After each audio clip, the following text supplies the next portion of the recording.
మానవ జీవితమే ఒక మహాభారతం, అది మంచి చెడుల రెంటి నడుమ నిత్య ఘర్షణం.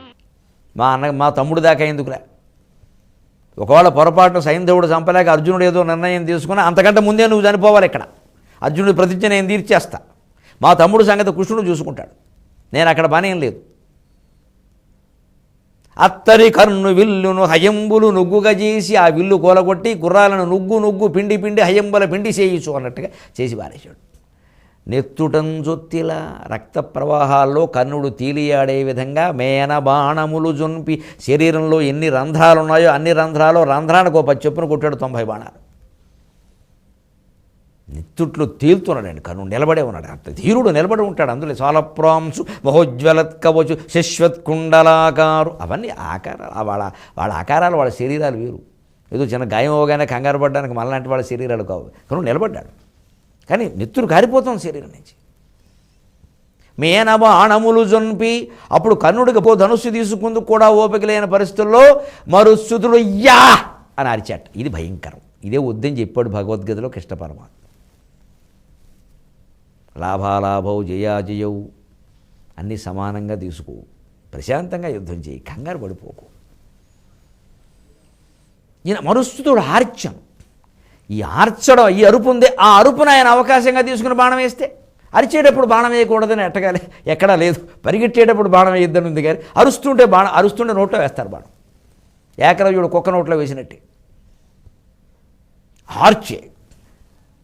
ఆ అరుపు వినపడింది దుర్యోధనుడికి. ఆర్చినన్ చిత్తము తల్లడిల్ల కురుసింహుడు. దుర్యోధనుడు కంగారు వచ్చేసింది. ఏదో అంత పెద్ద అరుపు భీముడు అరిచాడు. ఓ పక్క భీమకర్ణులకు యుద్ధం జరుగుతోందంటే భీముడు అంత గొప్ప సింహనాదం చేశాడు, కర్ణుడు అయిపోయాడా అని దుర్జయు పంపా. ఎటువంటి వాళ్ళని సాయం పంపాలో కూడా తెలియదు. దుర్యోధనుడు మనస్తత్వం చూడండి. సుర గరుడ యక్ష సిద్ధ సాధ్య నాగ విద్యాధర గంధర్వాదులు ఎదిరించలేని భీముడికి ఎదిరించడానికి దుర్జయుణ్ణిను దుర్ముఖుణ్ణిను అప్పడాలు ఒడియాలు పంపిస్తారండి. సమర్థులైన వీరుణ్ణి శైల్యుణ్ణో అశ్వత్థామనో పంపించాలి, భూరిశ్రవసుణ్ణో. అది లేకపోతే అసలు పౌరుషం ఉంటే ముందు మిత్రుణ్ణి కాపాడడానికి భీముణ్ణి జయించడానికి తాను రావాలి. ముందు ఈయనకి దమ్ము లేదు అసలు. ఊరికే సమాసాలు వినిపించడమే కానీ సమోసాలు తినడము సంరంభమే దగ్గర దుర్యోధనుడి దగ్గర సమర్థత లేదండి. అందుకే మాటిమాటికి అర్జునుడి నుంచి భీముడి నుంచి తప్పించుకుంటున్నాడు. మీరు యుద్ధంలో జరుగుతున్నది గమనించాలి. ఆయన వెళ్ళడం లేదు. నువ్వు ఎందుకు వెళ్ళలేదని ద్రోణాచార్యుని అంటాడు, నువ్వు ఎందుకు ఆపలేదని. ఇంకేమన్నా పంపిస్తాడు. అవసరమైతే భీముడు వస్తే ఓ 10,000 ఏనుగులు పంపిస్తాడు తప్ప ఈయన వెళ్ళడం. ఈయన పీనుగా వెనకాల కూర్చుంటాడు. తెలిసిపోవట్లేదు ఎవరు పరాక్రమాలు ఎటువంటివో. మీసాలు తిప్పినంత తేలిక కాదండి బాణాలు వేయడు. పెద్ద పెద్ద కిరీటాలు పెట్టినంత తేలిక కాదు కిరీటాలు ఉన్న తలలో కోల్చడం. అందుకని ఆయనకి చిత్తము తలడెల్లా కురుసింహుడు దుర్జయుని పంపించాడు. ఎవడు ఈ పాండవుల్లో కౌరవుల్లో ఒకడు. ఏం చేస్తాడు? కానీ అతడు పాపం అత్యుత్తమ సాహస ప్రకటితోద్ధతిని ఆ జగజెట్టి దాకిన తిక్కనదారు చక్కని ప్రయోగం చేశాడు. అతడు ఓపిక మేరకథం చేశాడు. ఏం చేస్తాడు మనవాడు? జగజెట్టి. ఇది భీముడికి పర్యాయ పదం, మరొకరికి వాడలేదు. ఆదిదేవుడు, దేవదేవుడు, మహాదేవుడు అంటే చాలా విష్ణువు కూడా కావచ్చు, కానీ ఆ 3 ఆదిదేవుడు, మహాదేవుడు, దేవదేవుడు శివుడికి పర్యాయ పదాలు అయిపోయి. పద్మాక్షుడు, కమలాక్షుడు. శివుడు కళ్ళు మాత్రం తామర పువ్వులా ఉండవా, సరస్వతీదేవి కళ్ళు ఉండవా, కానీ కమలాక్షుడు అంటే విష్ణువే. అలా రూఢైపోతాయి కొన్ని. ఆదిపరాశక్తి అంటే అమ్మవారే. లక్ష్మీదేవి కాకూడదా, సరస్వతీదేవి కాకూడదా? కారు, అమ్మవారే అంతే శక్తి. అలా కొందరికి కొన్ని పదాలు రూఢైనట్టుగా భీముడికి జగజెట్టి అనే మాట రూఢైంది. అందుకే మా చిన్నతనంలో ఎప్పుడైనా దున్నపోతులా తిరుగుతున్నాం అనాలంటే దున్నపోతు అనేవారు కాదు, అందులో కూడా పద్యం. ఆ జగజెట్టి అన్న తండ్రికి తగు వాహనమీతడనుచు అని తిట్టేవారు. ఎప్పుడు అందులో కూడా ఒక ఆలోచన. తిట్టేవాడో తెలుసుకోరా.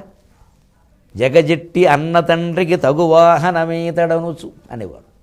జగజెట్టి అంటే భీముడు, జగజెట్టి అన్న అంటే ధర్మరాజు, జగజెట్టి అన్న తండ్రి అంటే ధర్మరాజు తండ్రి యమధర్మరాజు. అన్న తండ్రికి తగు వాహనం ఎత్తుడంటే యమధర్మరాజు వాహనం దున్నపోతూ అని తిడ్డం అనమాట. ఇంత తెలివిగా తిట్టేవారు. తింటూ ఏమయ్యేది, మాకు ఏదో 4వ తరగతి 5వ తరగతిలోనే బుద్ధి వికసించేది. తిట్టారు కానీ నాన్నగారు ఈ పద్యం ఒకటి చూసుకుందాం, జగజట్టి అంటే భీముడు, ఆయన అన్నగారంటే ధర్మరాజు, ఆయన తండ్రి అంటే యమధర్మరాజు, ఆయన వాహనం అంటే దున్నపోతు. ఇంత సమాచారం తెలిసేది. చివరికి దున్నపోతని తిట్టారో కూడా తెలిసేది. కానీ బాధపడడానికి పావుగంట పట్టేది. అంతకుముందు తెలివితేటలు పెరిగి తిట్టినా ఇలా తిట్టాలి. అటువంటి జగజట్టిని కానీ అత్యుత్తమ సాహస ప్రకటితోద్ధతిని, అత్యుత్తమమైనటువంటి సాహసంతో ఎదిరించాడు. దుర్యోధనుడు పాపం అతని శక్తి ప్రకారం చేశాడు. మళ్ళీ దుర్యోధనుడు యథావిధిగా ద్రోణాచార్యుడి దగ్గరికి వెళ్ళిపోయాడు. ద్రోణుడిని తెప్పడం, కర్ణుడిని కప్పడం ఆయన పని ఇదేగా. మనకి ఇష్టమైన వాళ్ళను కప్పేసుకుందాం, కవరాడేసుకుందాం, ఇష్టం లేని వాళ్ళని తెప్పుతూ ఉందాం. ఆ దుర్జయుడి సంగతి భీముడు ఒక క్షణంలో తేల్చాడు.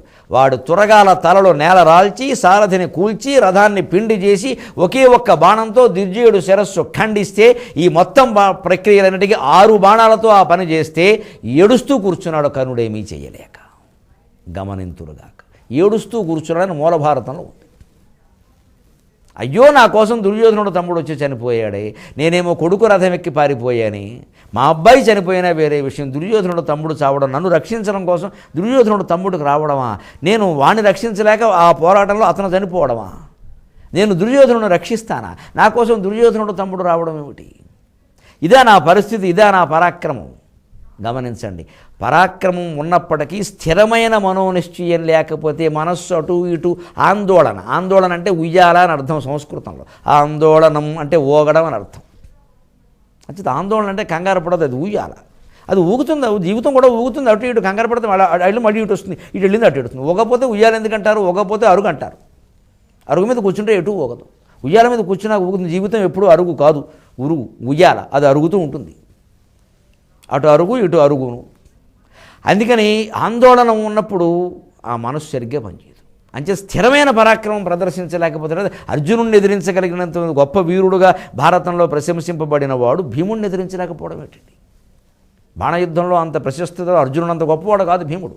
గదాయుద్ధం చేసినట్టుగా అది చేయరు. కానీ అతని చేతిలోనే ఇప్పుడు 3 సార్లు పరిగెట్టాడు, 4 సార్లు ధనుర్భంగమైంది. ఇది మనం జీవితాల్లో గ్రహించాలి. భారతాన్ని గురించిన వాస్తవాలు కూడా మళ్ళీ 23:30 గంటల్లో కలుద్దాం. అంతవరకు తెలుగులో మాట్లాడదాం. మీ అభిప్రాయాలను, సూచనలను మాకు తెలియజేయాల్సిన చిరునామా భక్తి TV, care of Rachana television private limited, road number 92, Jubilee hills, Hyderabad 5,96,000. మా ఇమెయిల్ ఐడి bhaktihyd@gmail.com. మా వెబ్సైట్ www.bhaktitv.org. Phone number 901012223333.